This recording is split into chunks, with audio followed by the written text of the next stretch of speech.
Evangelho de João, capítulo 17. Quem diria, irmãos? Capítulo 17 já, hein?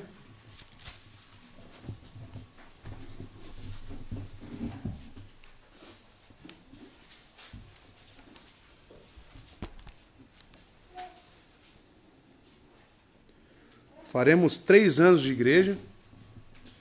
Esse será o segundo livro, né, que pretendo acabar esse ano ainda. Gálatas já foi encerrado. E agora, provavelmente, João será o próximo, né, que se findará. João 17, versos 6 a 10, é o texto que nós abordaremos aqui hoje, tá? Será exposto. Primeira leitura na King James Fiel diz o seguinte, amados. Eu tenho manifestado o teu nome aos homens que do mundo tu me deste. Eles foram teus, e tu deste a mim, e eles guardaram a tua palavra. Verso 7. Agora, eles sabem que todas as coisas que me tens dado provêm de ti. Porque eu lhes dei as palavras que tu me deste. E eles as receberam. E verdadeiramente souberam que eu saí de ti, e eles creram que tu me enviaste.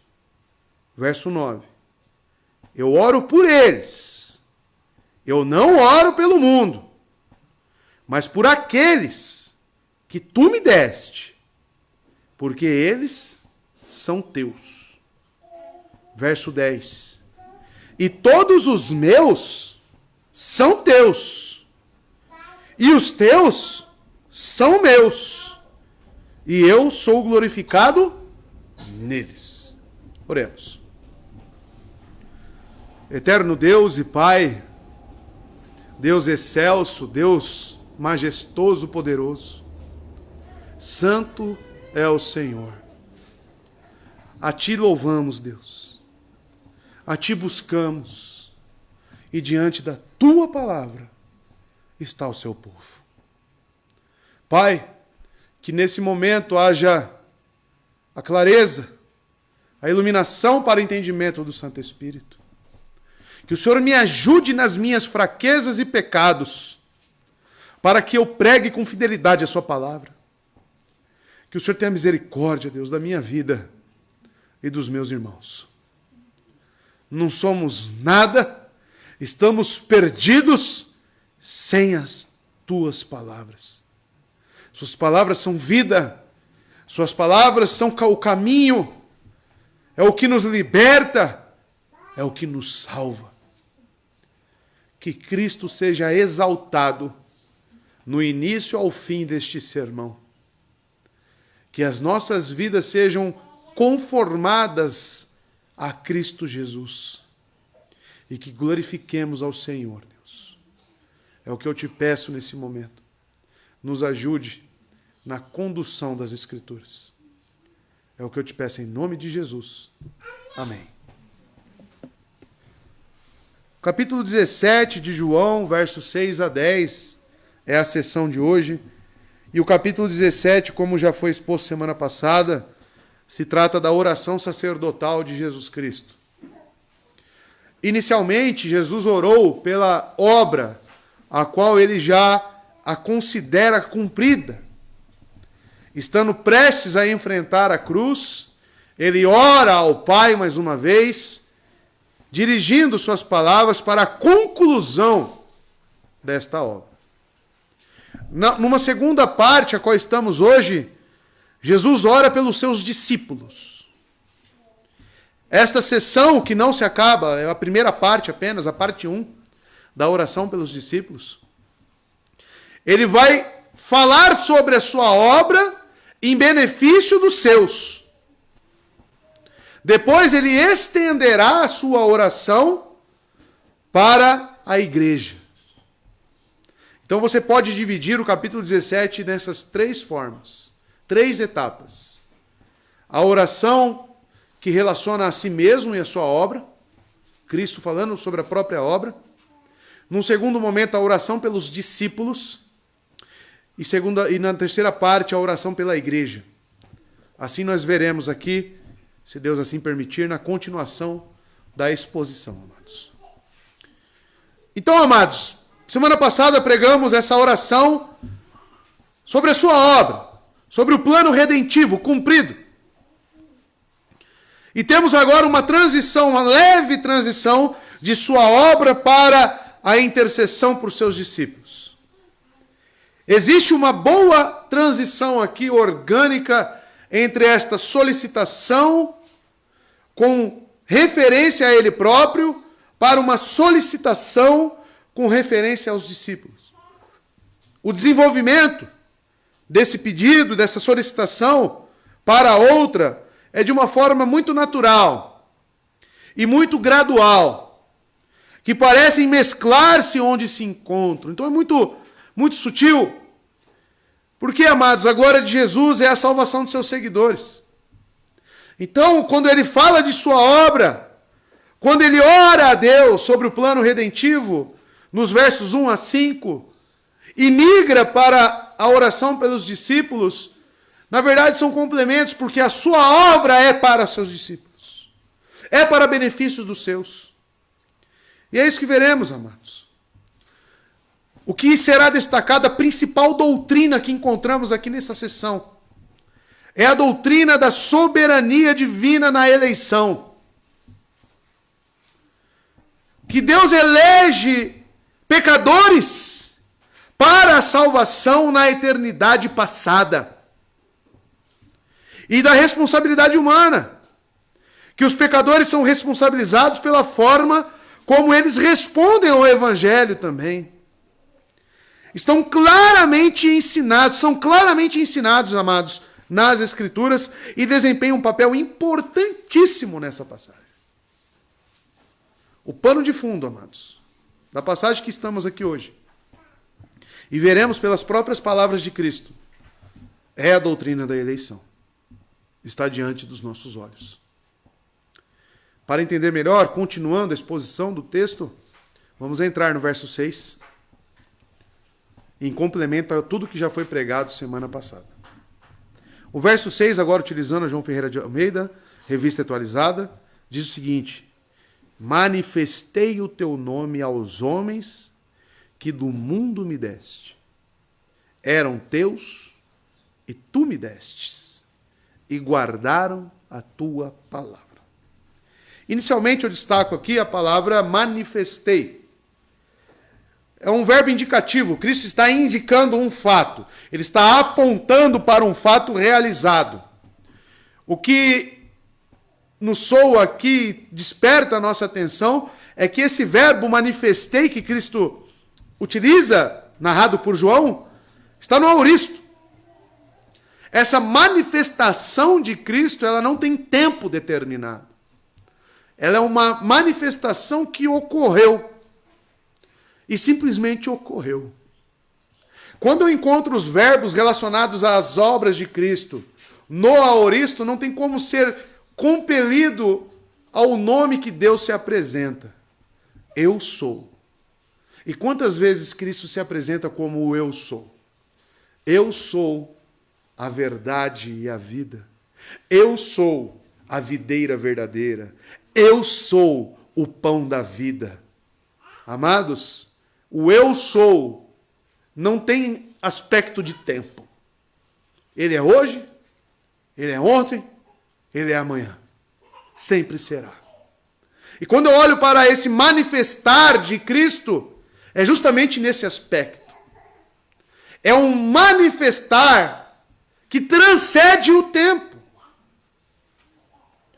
E agora ele dirige a sua atenção para a sua obra pelos seus discípulos, amados.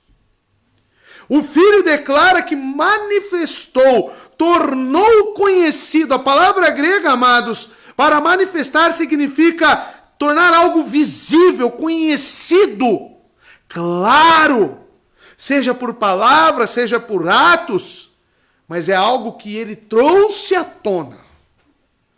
É algo que ele mostrou. Aqui nós já vemos que não é o homem que encontra a Jesus. Aqui nós já percebemos que é justamente ele que se revela aos seus discípulos. A palavra é muito clara, irmãos. Manifestei. Eu tornei claro. O sujeito desta palavra, deste verbo aqui, é o próprio Cristo. Ele está falando sobre a sua obra. Então não, meus queridos. Cristo não está numa vitrine onde as pessoas olham para ele e falam, oh, que bonito, eu quero ele. Não. A salvação está para o querer soberano de Deus em Cristo se manifestar aos seus. Manifestei. O Filho é o exegeta do Pai. Porque o que ele revela, o que ele manifesta, o que ele torna claro, diz o texto que o nome do Pai.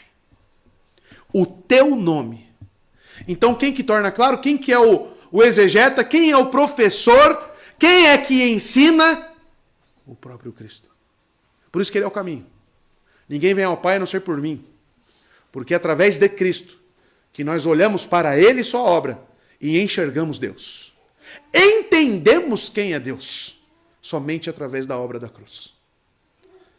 A parte dele, sem Cristo, ninguém jamais chega a conhecer as questões espirituais, irmãos. Em sua essência, em seu valor interno e real. Eu, amados, até ano passado, e do ano passado para esse ano, eu tive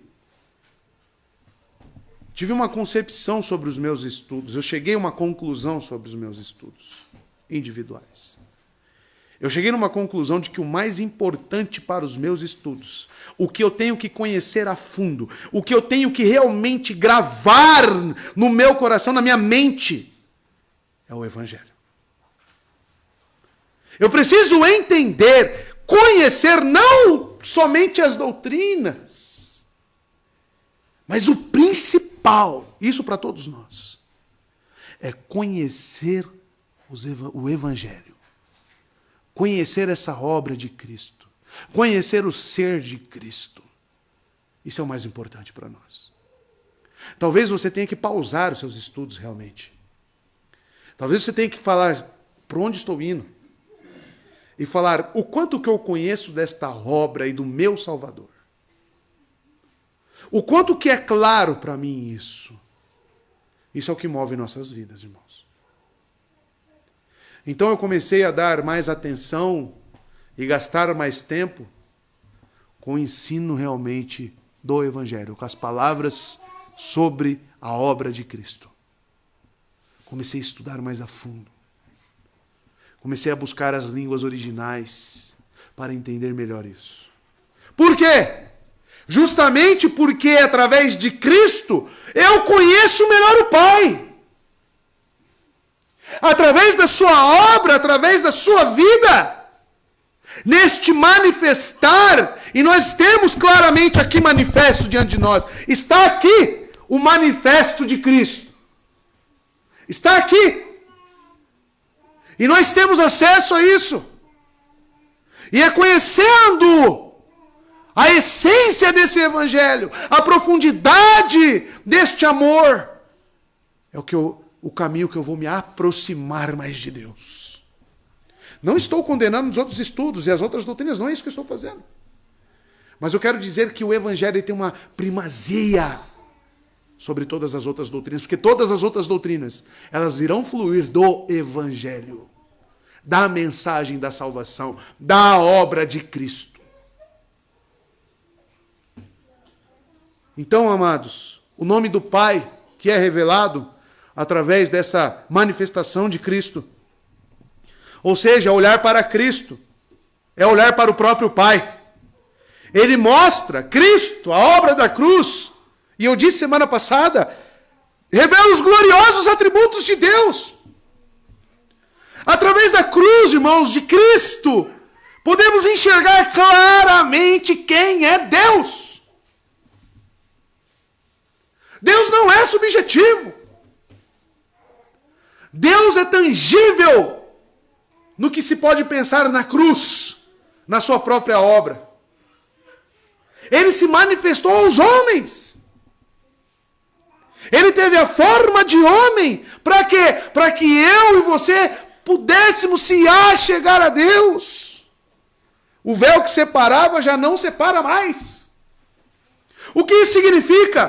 Que através desta obra, conhecendo esta obra, a obra da cruz, eu tenho acesso ao Pai. Acesso ousado, como diz o autor de Hebreus. Confiante. Então, amados, é justamente isso que Cristo está revelando aqui, mostrando. Manifestei o teu nome aos homens, que do mundo me deste. Esse nome, irmãos, não foi revelado a todas as pessoas do mundo, mas somente aqueles que no eterno decreto da eleição tinham sido dados.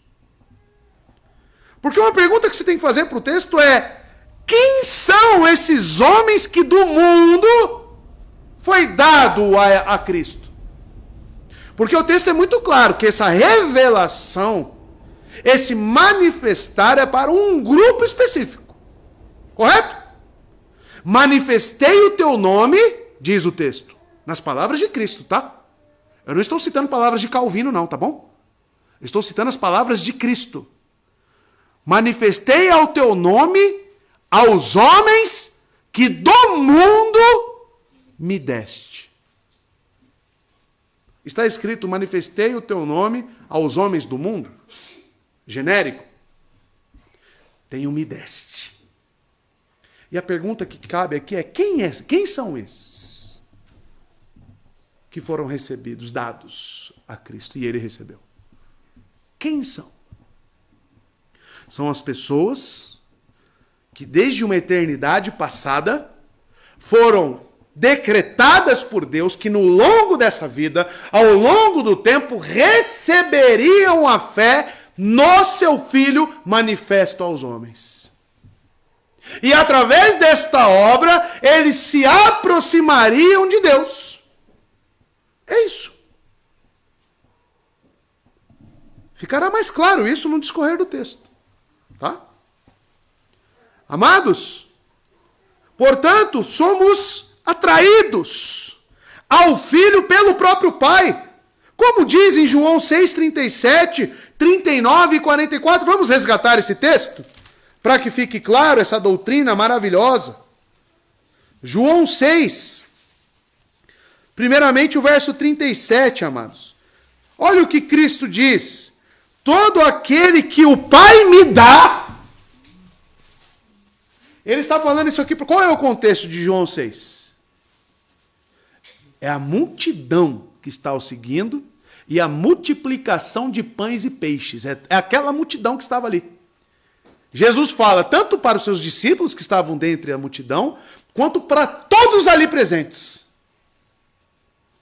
E ele vira para a multidão e diz, no verso 37, todo aquele que meu Pai me dá. Opa, ele reitera essa questão aqui. Virá a mim. E o que vem a mim, de modo algum lançarei fora. O que é esse lançarei fora? É justamente o manifestar. Então, certamente, aqueles que são atraídos até Cristo pelo Pai, eles têm um conhecimento de quem é Deus. Mas é através de Cristo. Ele vai repetir esse pensamento no verso 39 e no verso 44 também. E repete agora de novo. Amados, o Pai escolheu essas pessoas do mundo para que fossem dados como dádiva ao Filho. Essas pessoas foram dadas como propriedade ao Filho. O plano redentivo do Pai é justamente Cristo voluntariamente morrer por essas pessoas que Ele trouxe ao Filho. Cristo, o plano redentivo é este: resgatar estes que são meus. Amados, pensar nisso vai além da nossa compreensão. Pensar o Felipe que nasceu em 1988, 90. 1990. Aquele lá é meu. Então vá, porque ele é dado a ti. E eu preciso que seja pago o preço pelos pecados dele. Ele é meu. Então vai e resgate ele. E Cristo voluntariamente, porque o Felipe também é dele. O que é do Pai é de Cristo, como veremos no texto. E ele vai e executa a sua obra. Só que o Felipe estava nos pensamentos de Deus. Na eternidade passada.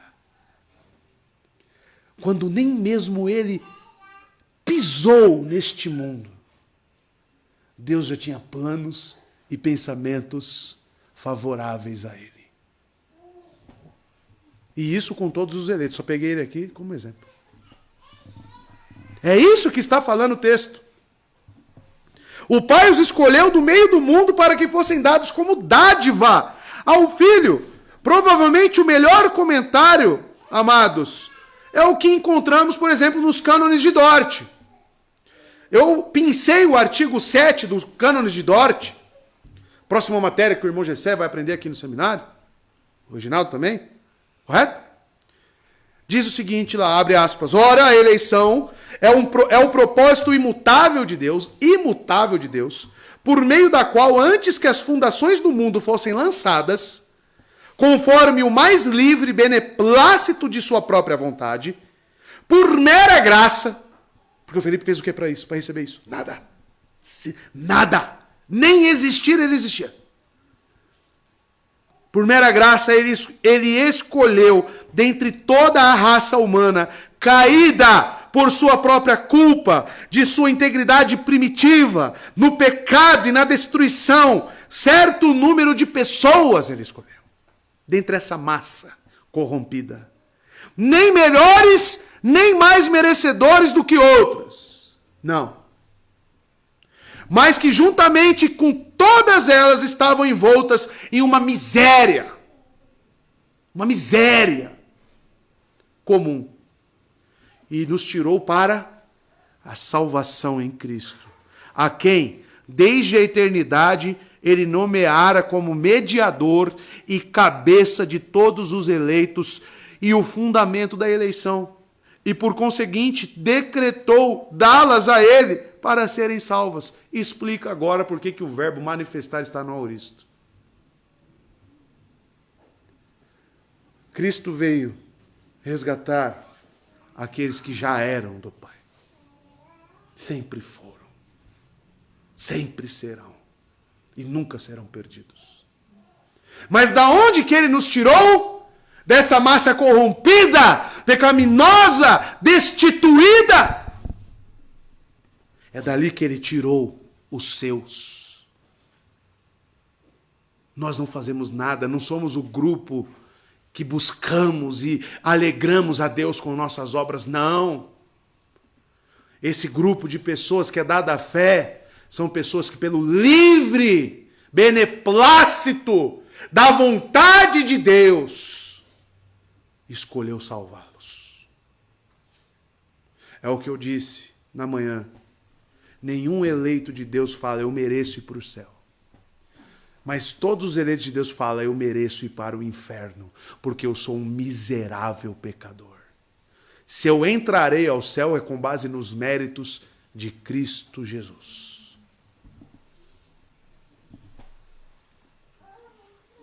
O texto continua, eram teus, e tu nos destes. Amados, eu destaco aqui o pronome possessivo. Eram teus. Esse, amados, eram teus. O pronome aqui, do grego, significa eles te pertenciam. Indica posse. Eles não estavam aí vagando, sem destino. Eles sempre foram de Deus.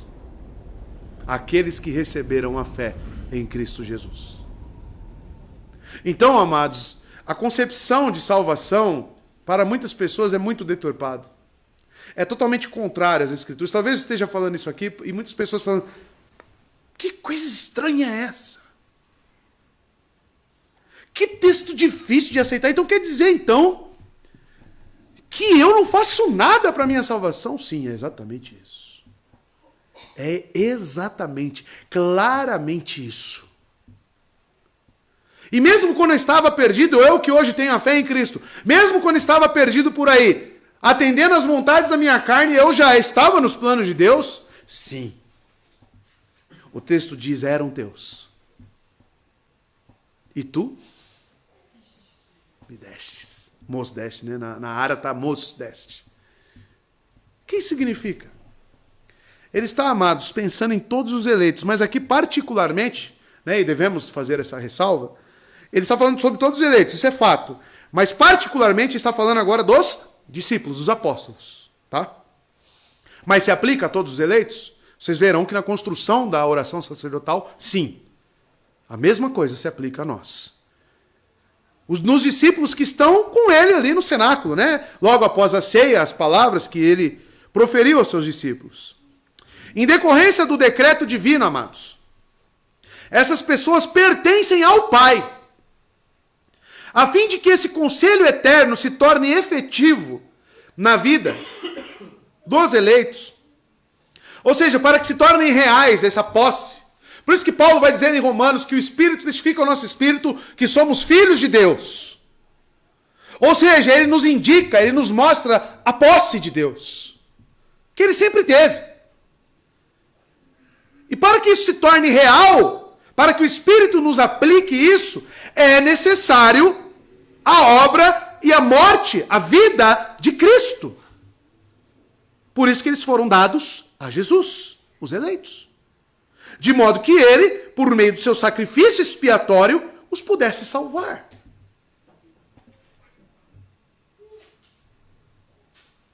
E veja o que ele complementa. Ele aplica uma conjunção aqui de acrescentar mais informações sobre os seus discípulos, sobre os eleitos de Deus, e ele diz: e guardaram a tua palavra. O que é guardar? Guardar vem do grego tereo. E significa eles mantiveram. Eles se atentaram com cuidado. Eles reteram. Eles estão sobre essas palavras. Eles observam. Cristo está afirmando que esses homens, eles receberam com cuidado a palavra. Eles receberam de forma a se atentar para elas.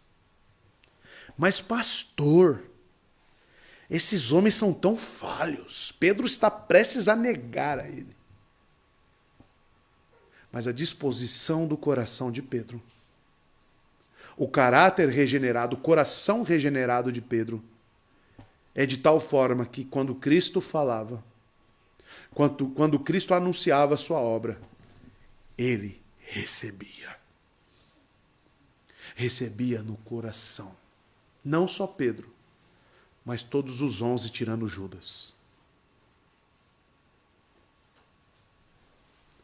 O fruto do seu labor é declarado nestas palavras de terna afeição.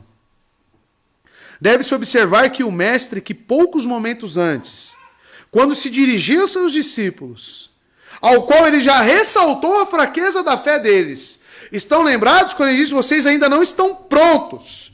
Olha lá no verso 12 do capítulo 16. Eu ainda tenho muitas coisas a vos dizer, mas vós não podeis suportar agora.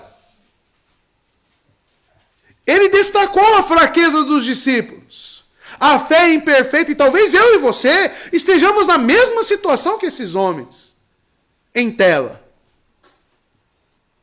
Mas, amados, existe algo em comum. Lembra que eu falo para os irmãos? Os irmãos precisam saber discernir quais são os pontos em comum da fé.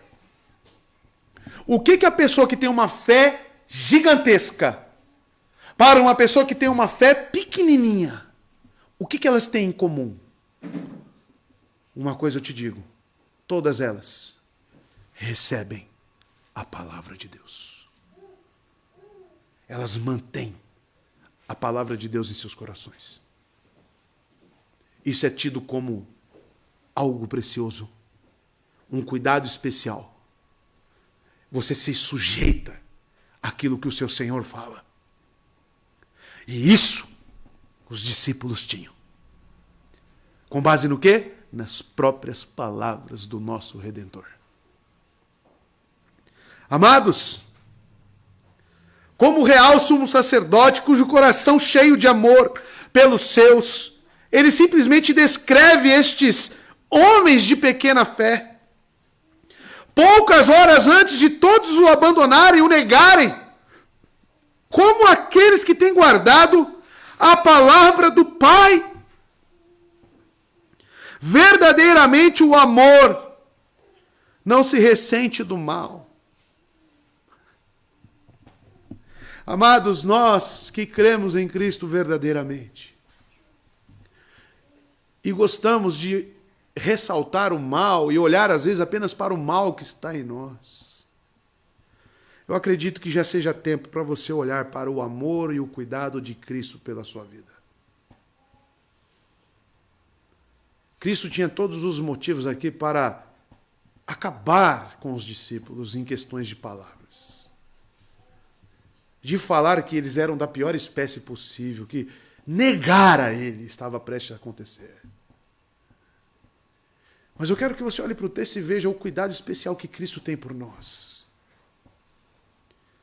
Que independente das fraquezas que nós temos, o que ele olha para a obra que ele realizou em nós.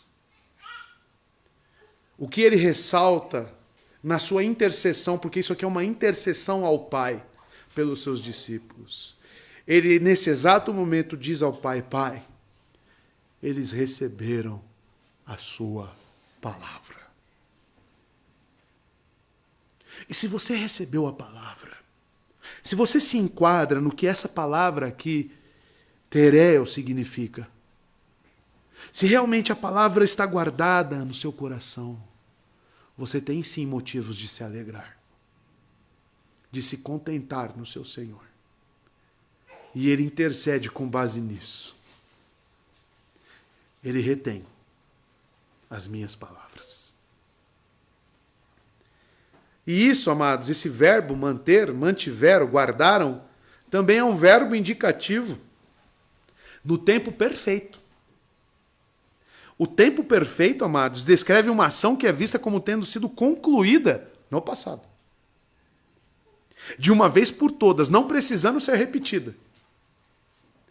Aí eu quero que você pense, olha que interessante. Quantas vezes os discípulos oscilaram? Quantas vezes eles deixaram a palavra de lado?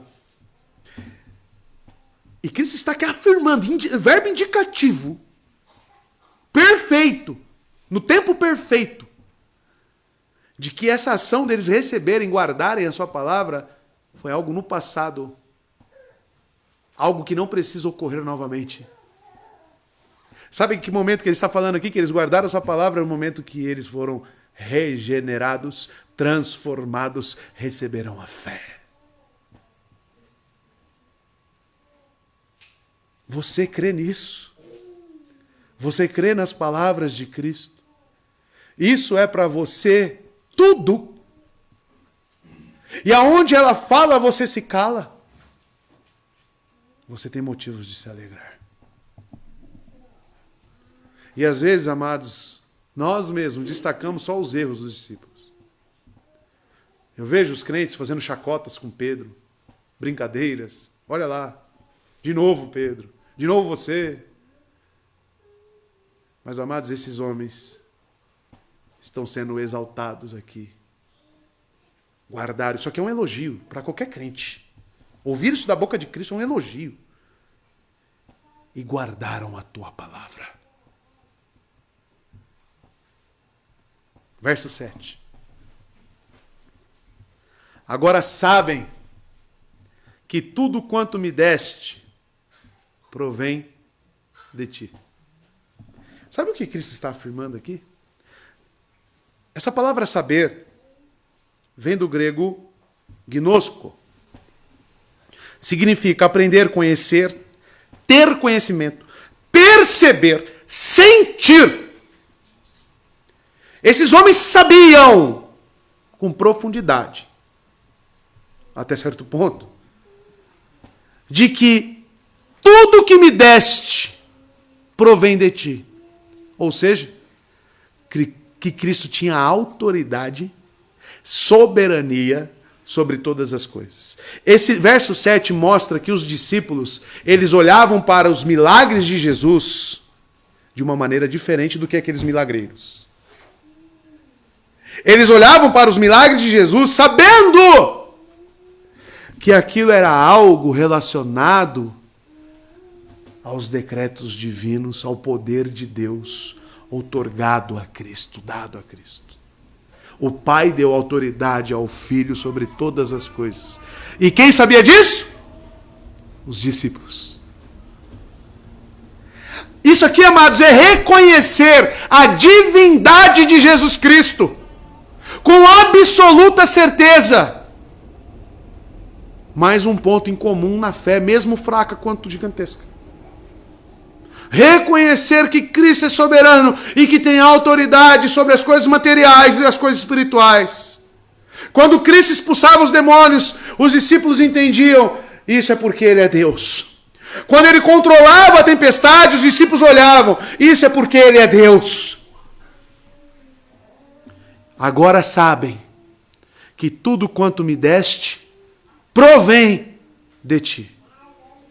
Reconhecem também, amados, essa conexão que existe entre o Filho e o Pai. Eles sabem, segundo as palavras de Cristo, algo sobre a Trindade.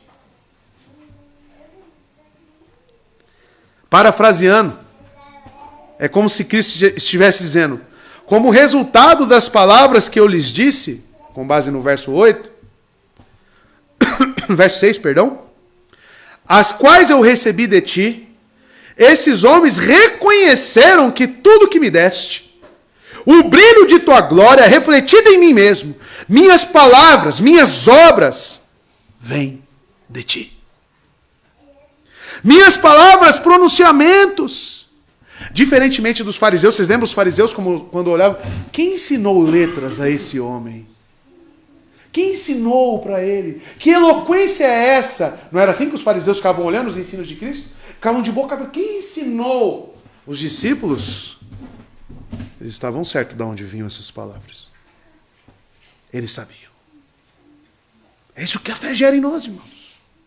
Quando nós temos contato com a palavra de Deus, não existe espaço para dúvidas. Será que isso é de Deus? Mas isso aqui não é só daquele tempo? Não. Quando aqueles que têm fé em Cristo olham as palavras reveladas a nós, manifestadas a nós, nós sabemos claramente que aqui estão as palavras de Deus. A vontade de Deus para as nossas vidas. Minhas palavras, meus pronunciamentos que me destes, eu lhes dei. Eles, segundo Cristo, receberam, ou seja, creram nelas e as guardaram. E reconheceram como genuínas. Um reconhecimento que vem de ti. Legitimamente a tua presença, da tua presença, de modo que em toda a minha missão, verdadeiramente te represento. Sim, eles creram que tu me comissionaste. João 3,16 para os discípulos era real. Eles entendiam, Deus enviou seu Filho para essa terra para me salvar. Eles sabiam. Por mais que ainda não assimilassem a morte como algo que traria triunfo para os eleitos, mas um fato é certo, eles sabiam que Cristo vinha do Pai. Não só ele, mas tudo o que ele falava. Verso 8. Por quê? Outra conjunção explicativa. Eu lhes dei as palavras que tu me deste. E eles as receberam. E verdadeiramente conheceram que saí de ti. E creram que tu me enviaste. Amados, quando ele diz, porque eu lhes dei as palavras que tu me deste, ou seja, o conteúdo da fé dos discípulos oferece mais uma prova de sua autenticidade. Embora diante da cruz ainda havia muito que eles não entendessem, eles acreditavam sinceramente que essas eram as verdades. Os 11 tinham vindo a conhecer, antes de tudo, como disse Jesus ao Pai, que tudo que me deste vem de ti. Eles a receberam. Mais uma vez ele confirma que eles guardaram, que eles admitiram, que eles não recusaram, que eles aceitaram o testemunho de Cristo. Os discípulos, do mesmo modo, acreditavam que as palavras que o Pai deu a Jesus fossem verdade. Jesus tinha dado aquelas palavras para eles, e eles fizeram o quê? Duvidaram? Receberam. Receberam. E eu faço essa pergunta a você. Eu faço essa pergunta para você. Você recebe as palavras de Cristo? Você recebe? Ou você recusa? Você recebe a eleição que está escrita aqui? É palavras dele. Não é interpretação minha, irmãos. Eu te provo por A mais B nas Escrituras que isso é bíblico. Não são palavras minhas. Você recebe? Você crê nisso? Se não crê e não recebe, eu sinto lhe informar que você precisa de arrependimento. E você está perdido. Você precisa crer nas palavras de Cristo. Porque são as mesmas palavras do Pai. E verdadeiramente, eu destaquei, tá, esse verdadeiramente, é um advérbio aqui. Esse verdadeiramente. Advérbio, pastor? Estamos aprendendo aqui que advérbio é de lugar, né, de modo, tempo. Verdadeiramente parece mais um adjetivo, né? No grego é um advérbio. Amados, os advérbios trazem sentidos para os verbos. Eles complementam a ação do verbo. Qual é o verbo? Receber. Receber é um verbo. No indicativo também há auristo. Tá? Neste texto aqui. Só que Jesus fala que eles receberam de que forma? Perdão, eles acrescentam, né? E verdadeiramente conheceram. Ou seja, o advérbio está para o verbo conhecer. Tá bom? Verdadeiramente conheceram. Essa palavra vem do grego aletos, que significa de uma verdade, uma realidade, certamente. Não tinha dúvida. Por favor, tem alguém cantando ali, pode falar para parar? Por gentileza. Tem algum barulho aí? Talvez esteja tirando a atenção dos irmãos. Está tirando a minha. Eles verdadeiramente entenderam. Conheceram. Amados, ele veio do Pai. Conheceram verdadeiramente que ele é o Filho de Deus. Igual em essência e eternamente coexistente com o Pai. O Criador de todas as coisas. E a fonte da vida eterna e a luz espiritual. Isso era verdade para eles. Pergunto a você, é verdade para você isso? Cristo é luz espiritual, é um em essência com Deus para você? Você duvida disso? Amados, essas são as características. Isso aqui, para nós, irmãos, que talvez estejamos com dificuldade no caminhar da fé, talvez as dúvidas estejam nos assolando sobre a nossa salvação, aqui estão os princípios afirmativos de um salvo, mesmo na fraqueza. Eles verdadeiramente conheceram que sair. Ele está falando que eles conheceram a essência de Cristo, a essência divina, porque o início deste evangelho glorioso, lá no capítulo 1, volta lá rapidinho, que João diz: no princípio era a palavra, o Logos, a palavra estava com Deus e a palavra era Deus. Ele está afirmando que os discípulos reconheceram verdadeiramente isso. Conheceram. Ser salvo é conhecer verdadeiramente essa essência divina. É saber que Ele é um com Pai. É conhecer os atributos de Deus, que também são manifestos no Filho. E como que eu conheço isso? É manifesto na palavra de Deus. Você precisa crer no relato bíblico. Entendem? Porque eu falei no início, aqui na introdução, que você tem que pausar seus estudos e dar foco ao conhecimento do Filho, na obra do Filho. Enquanto você não conhecer completamente a obra do Filho, o ser de Cristo, meu irmão, você vai sofrer muito. Eles creram, segunda parte, então a essência divina, sair de ti. Então eles creram, conheceram verdadeiramente o que? O Logos, conheceram.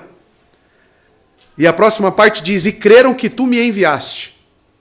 Quando você vê isso na palavra, que tu me enviaste, principalmente Cristo proferindo isso, agora ele está falando da sua obra aqui na terra. Então, qual é o ponto em comum entre os salvos? Fé grande, fé pequena. Conhecem verdadeiramente a essência divina de Cristo, os atributos de Deus manifestados no Filho, e também conhecem a sua obra redentora.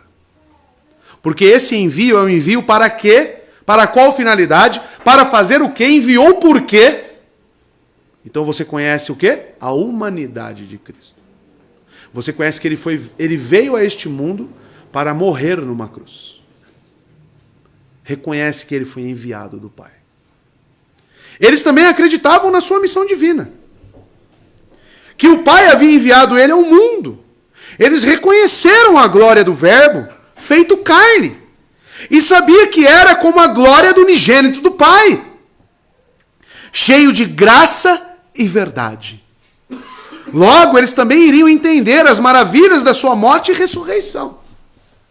Que talvez ainda estivesse nebulosa para eles. Mas eles tinham certeza que ele era um comissionado de Deus. Que ele veio para fazer uma missão. Eles sabiam disso. Agora, para nós, irmãos, que já temos isso completamente revelado, não é para se ter dúvida quanto à obra de Cristo, o Verbo que se fez carne. Os irmãos percebem que a divindade de Cristo e a humanidade de Cristo, elas não podem andar separadas no que tange ao objeto da nossa fé? Você tem que entender claramente a divindade de Cristo e a humanidade dele. Esses dois aspectos são essenciais para a nossa fé. Tem pessoas, irmãos, que pensam que Jesus não é homem mais. Nunca foi. E que ainda no estado de glória, ele foi absorvido pelo Pai. Que entendimento essas pessoas têm realmente da obra de Cristo? A diferença, amados, aqui entre os verbos reconhecer e crer, porque a segunda parte ele fala e creram, né? Primeiro ele fala conheceram ou reconheceram, né? E depois creram. Então, essas duas palavras é essencial, tá? Conhecer verdadeiramente e crer que ele foi enviado. Qual é a diferença essencial aqui, amados? Observe que existe uma pequena diferença entre os verbos reconhecer e crer. Embora seja verdade que o primeiro enfatiza a ideia de conhecimento verdadeiro, enquanto o segundo enfatiza a ideia de confiança, porque a palavra crer aqui vem do grego pisteuo. Vitor gosta da palavra. Significa o quê? Convicção e confiança. Aqui um homem é impelido por uma certa prerrogativa interior e superior à lei de sua alma. É uma confiança que o impele. Pisteua. Então conhecem verdadeiramente, tá? Conhecer e ao mesmo tempo age na sua volição, nos seus sentimentos. Isso que está abordado aqui por João, sobre a oração de Jesus sobre os seus discípulos, está detalhando para nós o que é ter fé. O que é ter fé? Está aqui, irmãos, nesse texto. Conhecer verdadeiramente, nossa fé é racional? Conhecer e ao mesmo tempo crer. Confiar. Você só confia em alguma coisa, por exemplo, coloca uma venda no seu olho e fala, ó, tá cheio de vidro sobre a sala, só tem um caminho certo. Eu vou te guiar, sem você ver nada. Aí vai para a direita, vai para a esquerda. Você só vai se sujeitar a isso se realmente você confiar em mim. Ou seja, na sua cabeça, na sua razão, você precisa me conhecer. Correto? Você precisa conhecer se eu sou um homem de palavra, você precisa conhecer se eu sou um homem de caráter. Aí você vai confiar em mim. Cristo, amados, ele age, claro que em aspectos infinitamente superiores a essa mera ilustração que eu fiz. Ele age justamente nesse conhecer, porque ele se manifesta, ele manifesta ao Pai. E esse conhecimento, tanto da sua essência divina, quanto da sua obra, faz que nós cremos, nós tenhamos fé, nós tenhamos confiança nele. Você crê em Cristo? Você confia nele? Então tenha bom ânimo. É por isso que ele disse aos discípulos, tenham bom ânimo, eu venci o mundo. Ele estava argumentando com os discípulos com base naquilo que ele fez por eles. Essa é a diferença, amados, essencial. O conhecimento não é abstrato, mas a experiência vital, amados. Esta confiança é baseada na aceitação genuína, prazerosa de certas verdades básicas concernentes ao Deus revelado em Cristo. Você precisa entender que Deus se manifestou em Cristo. Quer conhecer a Deus? Conheça Jesus Cristo. Ele é a expressão exata do ser de Deus.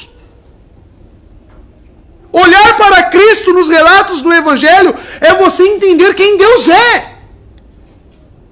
E você vê tudo, irmãos. Quando ele expulsa os cambistas do templo, dando chicotadas ali, existe a ira divina.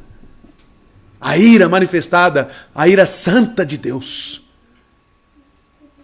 Quando você vê ele cuidando dos seus discípulos, se preocupando, você vê misericórdia, você vê amor. Você vê ele se compadecendo das pessoas. Você vê a onipotência, transformando água em vinho. Ninguém consegue fazer isso. Só um Deus onipotente. Amados, olhar para o Filho é olhar para Deus. E os discípulos olharam para Cristo, conheceram que ele saiu de ti, saiu de Deus, essência, divindade, e creram que tu me enviaste.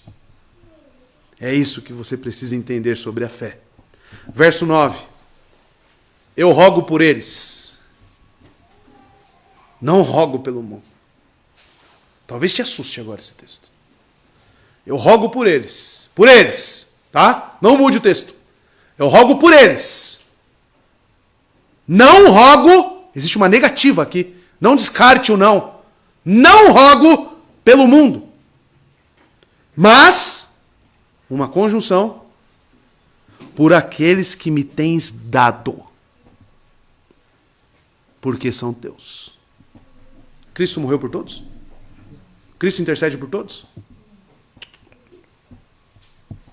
Negativo, irmão. E como é que fica aquele evangelismo? Jesus te ama, Jesus tem planos na sua vida. Jesus, ele está certo de que ele te ama. Aí a pessoa pega a Bíblia, você dá uma Bíblia para ela, aí ela cai nesse texto. O que você vai explicar para ela? que você vai explicar? Quando você me encontrou lá, você disse que Jesus amava todo mundo. Agora eu leio aqui ele falando, né? Ele falando diretamente. Eu rogo por eles. Não rogo pelo mundo, mas por aqueles que me tens dado. Aí ela te pergunta, mas quem é esses que ele tem dado? Aí você vai ficar com cara de bolinha. Sabe o que é cara de bolinha? Cara de bolinha. Porque você está pregando uma heresia. Não existe na palavra. Não existe isso na palavra. A verdade é essa. E com certeza você aprendeu através de uma heresia, correto? Eu também, eu aprendi. Através de uma heresia. E o dia que eu vi isso, eu fiquei com cara de bolinha. E é mais, eu fiquei com raiva. Eu não quis aceitar. Mas entre eu e o texto, é como querer brigar com Mike Tyson. Não tem nem como. É nocaute no primeiro round. Nos primeiros segundos. Não dá. Eu não consigo extrair essas palavras daqui. Você consegue? Eu também não. Aí eu falei, vou lá no original para ver se está lá. Está lá. Aí eu falei, e agora? E agora? Agora chora. Está aqui. Amados, eu rogo por eles. A palavra rogar vem do grego erotal. Significa pedir, suplicar, implorar. O verbo está no indicativo. E o tempo é presente. O tempo presente, amados, agora mesmo, ele está rogando pelos seus. A todo momento é presente. Ele está intercedendo pelos seus. E você olhando para os seus pecados apenas. Você, quando pecar, você deve sentir tristeza pelos seus pecados. Eu falo com você que se enquadra em tudo que já foi dito aqui. No conhecer, no receber, no guardar. E quando você pecar, você pense que existe alguém infinitamente santo, poderoso, que está intercedendo por você. Diretamente por você. Ele fala sobre o seu nome. Pare de pensar que você é um desconhecido, você que está enquadrado no que o texto diz. Pare de pensar que você é um desconhecido para Deus. Cristo te conhece tão perfeitamente que intercede a todo momento por você. Está rogando por mim e por você. Você tem noção disso? Pai, ele está dizendo, Pai, eles receberam a tua palavra. Eles creem em mim. E Deus olha para nós, pecadores miseráveis, através do sangue do sacrifício de Cristo. É isso que é ser salvo. Eu rogo por eles, não rogo pelo mundo. É com referência aos eleitos que Jesus faz a sua solicitação. A fim de que os méritos plenos da sua redenção possam ser aplicados, ou seja, aqueles que lhe foram dados. É por aqueles que lhes foram dados que ele entrega a sua vida. Portanto, é também por aqueles, somente por aqueles, que ele está constantemente fazendo esta solicitação. Romanos 8,34, olha o que diz interessante, amados. 3 textos que eu peguei aqui. Isso é um ensinamento doutrinário sobre a obra de Cristo. O sacerdócio de Cristo está aqui. Isso que é ser sacerdote, tá? Quando você ouvir Cristo é sacerdote, é sobre isso que estamos falando. Quem os condenará? Foi Cristo Jesus que morreu. E mais, que ressuscitou e está à direita de Deus. E também intercede por nós. Ah, mas se você está dentro disso, você tem tudo. Você tem tudo que em lugar nenhum, em vida alguma, se obterá. Você tem tudo.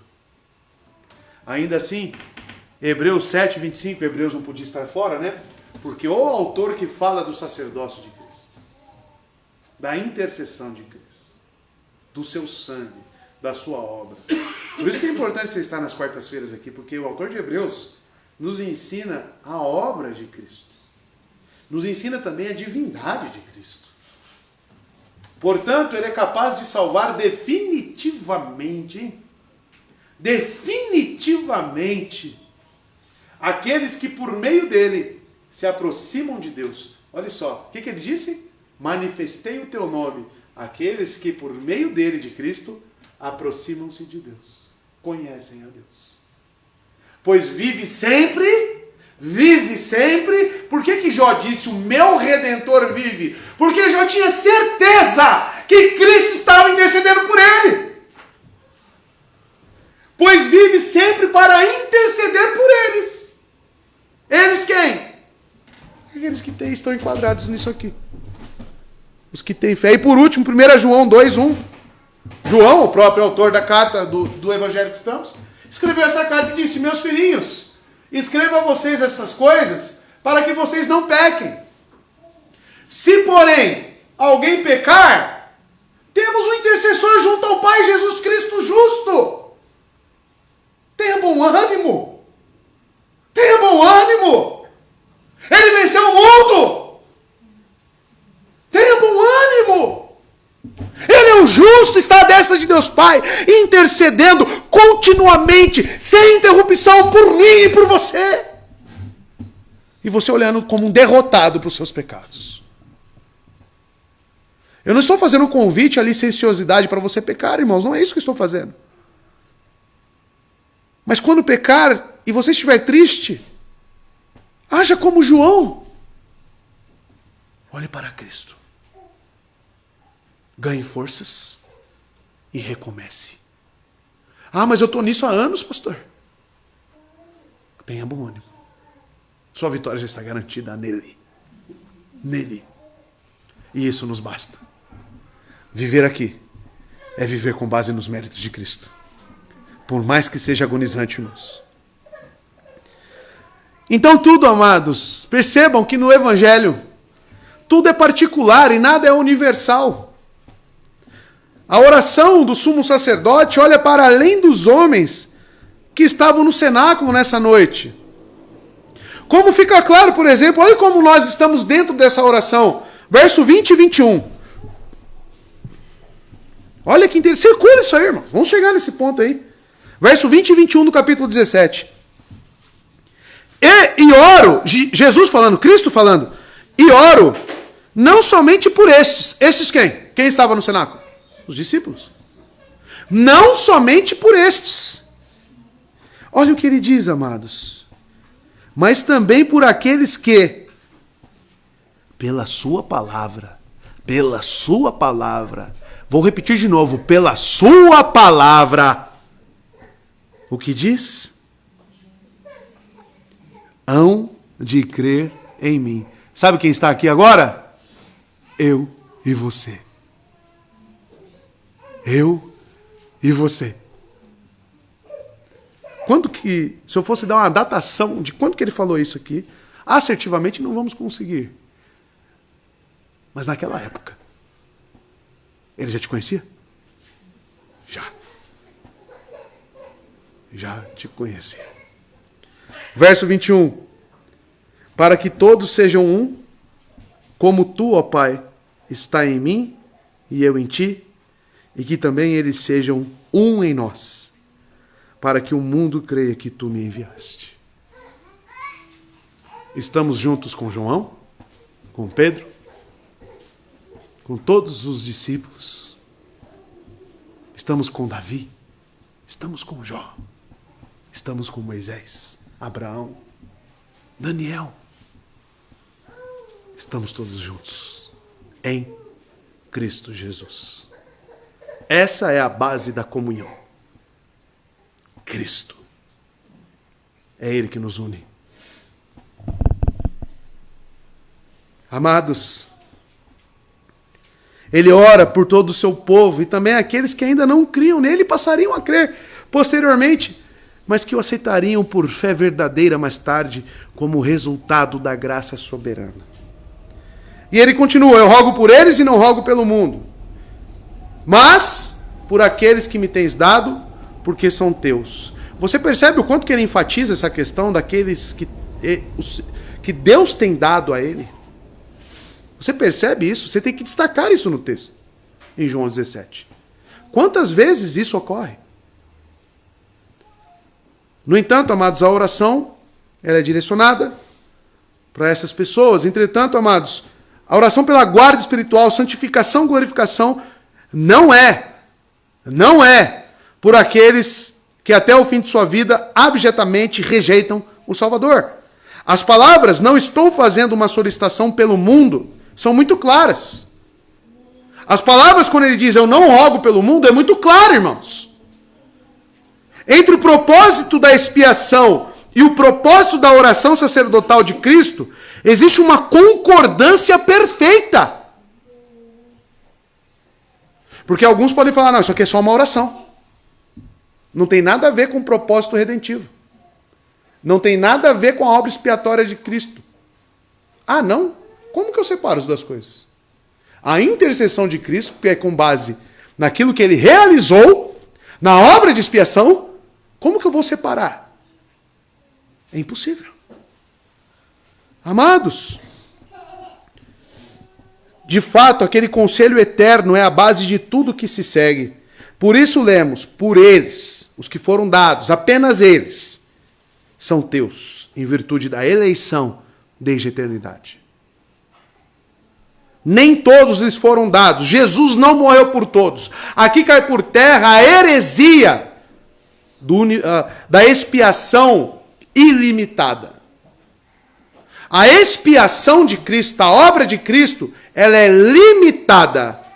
Em que sentido? Eu não gosto muito desse termo. Não é limitada em poder. Não é limitada em nenhum aspecto. Limitada no que se diz respeito à efetividade, à aplicação. E para quem serve?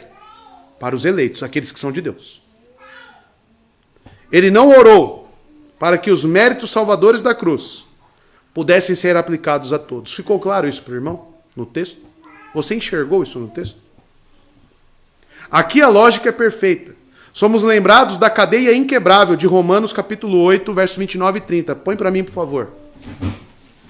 Pois aqueles que de antemão... O que é antemão? Anteriormente. Princípio. Pois aqueles que de antemão conheceu... Olha lá, aí ele vai aplicando. Também os predestinou para serem conformes à imagem do seu filho, a fim de que ele seja o primogênito entre muitos irmãos. Predestinou. E aos que predestinou, também chamou. E aos que chamou, também justificou. E aos que justificou, também glorificou. Isso aqui é uma cadeia, ou seja, uma sequência inquebrável. Inquebrável. E inicia quando? De antemão. Na eternidade passada. Na vontade e no coração de Deus. E Cristo veio justamente para concluir isso que está em Romanos 8.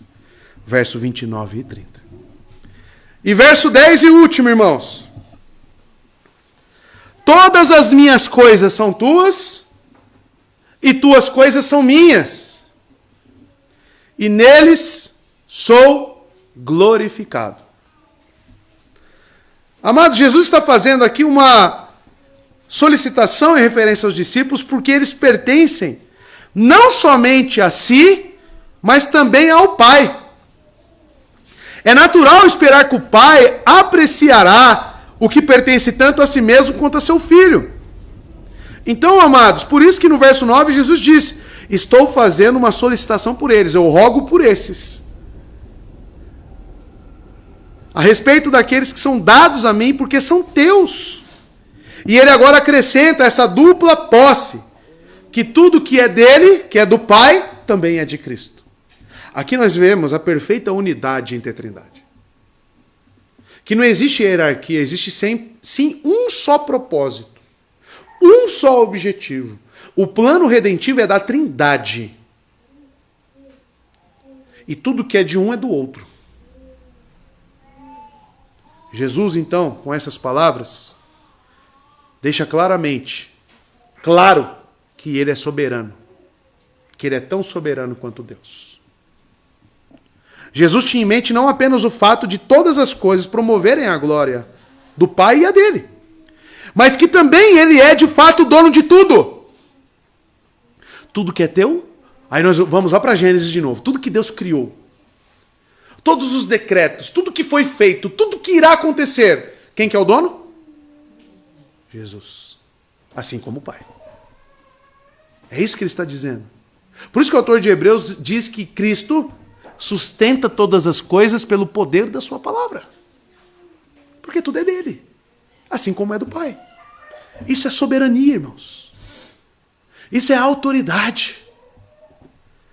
E neles, conclui, isso é maravilhoso. Neles quem? As pessoas pelo qual ele está orando. Os discípulos.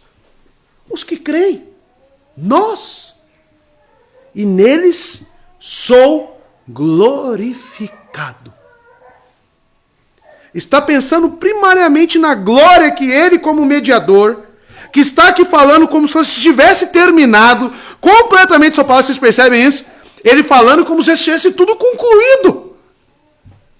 Porque ele tem soberania e autoridade. Deriva da salvação dos seus discípulos. A graça que adornam aqueles que foram tirados das trevas para a luz reflete o amor de Deus, o amor redentivo e o poder. Por isso que o apóstolo Paulo fala que o evangelho é o poder de Deus. Porque é o poder que manifesta em nós, cristãos, os atributos de Deus. A luz de Cristo brilha em nós e isso claramente glorifica a Ele. Certamente, se Paulo pode chamar a igreja de Filipos de minha alegria e coroa, como ele diz em Filipenses 4, verso 1. Paulo fala que a igreja de Filipe é sua alegria, sua coroa. E pode falar dos irmãos de Tessalônica como nossa glória e nossa alegria. 1 Tessalonicenses 2:20. Porque essas congregações mostram o quê? Os frutos do seu trabalho. A maior alegria de um pastor bíblico é olhar para a congregação e ver eles mais semelhantes com Cristo. A maior decepção é ver a congregação imatura. Mas quando olhamos para a congregação, para o poder da palavra nos irmãos, o efeito da cruz, a aplicação do Espírito Santo, isso é a alegria de qualquer pastor. E o quão belo e quão alegre é você ser mais parecido com Cristo. Essa alegria que tanto você experimenta e tanto com aqueles que trabalham para a obra de Deus. Imagina a alegria que Cristo tem. Amados, Jesus ainda mais tem o direito de dizer em todas as coisas, particularmente naqueles que desde a eternidade são seus e do Pai. Ele é glorificado em nós. Ser cristão é glorificar ao Filho. É o que alegra. É ver, quando você se torna cada vez mais parecido com Cristo, cada vez mais você glorifica Ele. Você o alegra.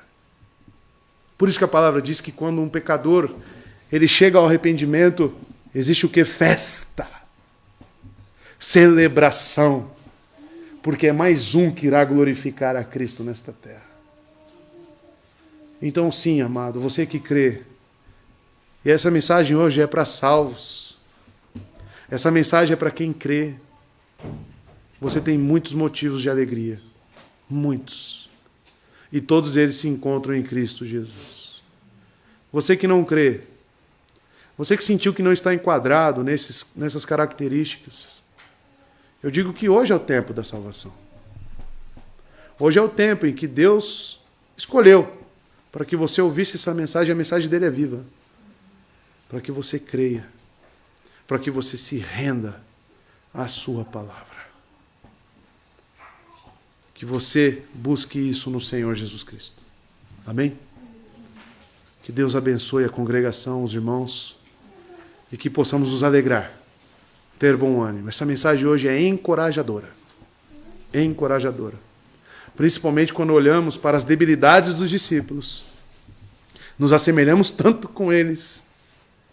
E quando vemos Cristo afirmando coisas indizíveis, reais, sobre o que eles tinham no coração. Então tenha motivos de alegria. Tenha motivos de encorajamento, com base nas Escrituras.